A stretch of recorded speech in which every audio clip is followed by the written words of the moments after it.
Welcome in everyone, it's Hadex Gaming here with the first episode of a full boss guide playlist. Today I'll be going over into detail, tips and tricks, mechanics, and what you should need to defeat the first boss of the game, the Evil's Protector. I'll break the video down by the following, but note that I won't be explaining how to obtain every item, trinket, or armor, as the guide is for the boss itself. So we'll go through the following: how to summon and fight the Evil's Protector, the recommended armor and weapons, the recommended trinkets, and any recommended buffs such as potions or food. Then I'll cover the boss itself, the boss's mechanics and phases, the most optimal strategy for the boss, and finally the loot that it drops.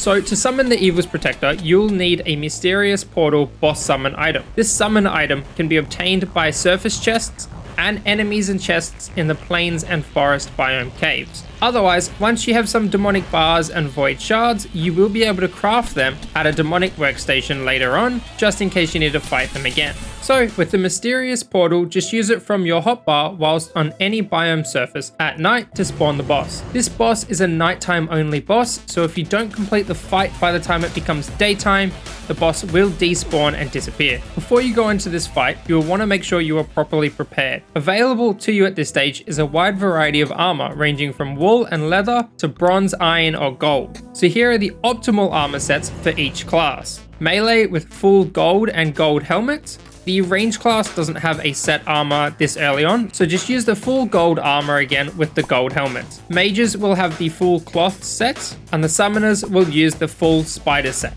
These can be a little overkill on easier difficulties, but are the safest option when fighting on harder difficulties. Jumping into the weapons, here are a few suggestions depending on your playstyle. For melee, your strongest weapon is any of the golden weaponry, or even the heavy hammer for some distance. For rangers, your strongest weapon is the golden bow or golden great bow. For mages, your strongest weapon is the sparkler, blood bolt, or the genie lamp if you dare sneak one out of the pirate's camp. And then for summoners, your strongest weapon is the spider staff combined with the stabby bush. Next up are the trinkets. At this point in the game, the best trinkets for most of the classes are as follows: the leather dashes, the explorer satchel, the lucky cape, and the vampire's gift. For the extra buffs you can obtain, you can use the following, but I'll hold off and save them for harder bosses. However, if you should have a couple of potions laying around from exploring, then these will do just fine. An accuracy potion, an attack speed potion, a battle potion, a resistance potion, a speed potion, and a thorns potion,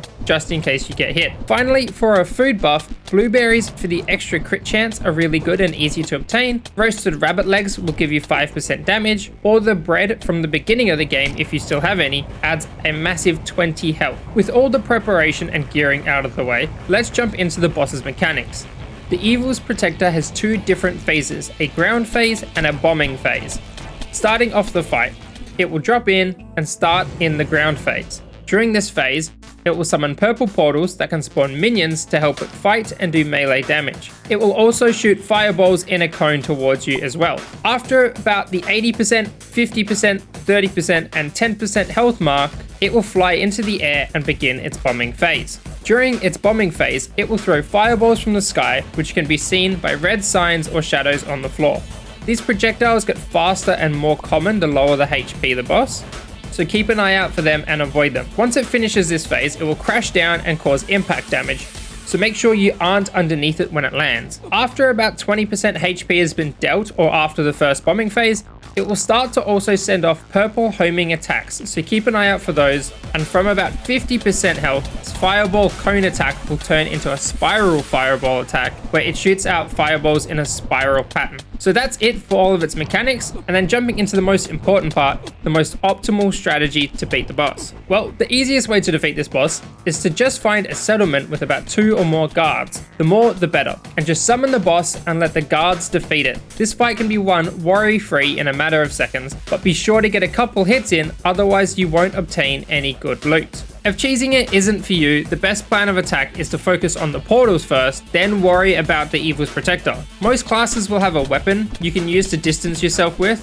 so make sure to utilize one of those. Finally, after defeating the Evil's Protector, you will obtain a 100% chance to get a demon heart and a demon cloak on your first kill. The heart will increase your total life by 100, and the cloak will open up a second equipment set. You'll also get 100% chance to get 12 demonic bars, a 100% chance to get a Force of Wind trinket, and then a 25% chance to get a class-specific foci. He drops one for every class, so you've got melee, mage, range, and summoner. But if you don't get what you want, bosses will always drop an item that you haven't received yet. So if you don't get the item you want, just kill it again until you do get it. It will be guaranteed in at least 4 kills. So that's it for this video. I hope it helps. Like, comment, subscribe if you haven't.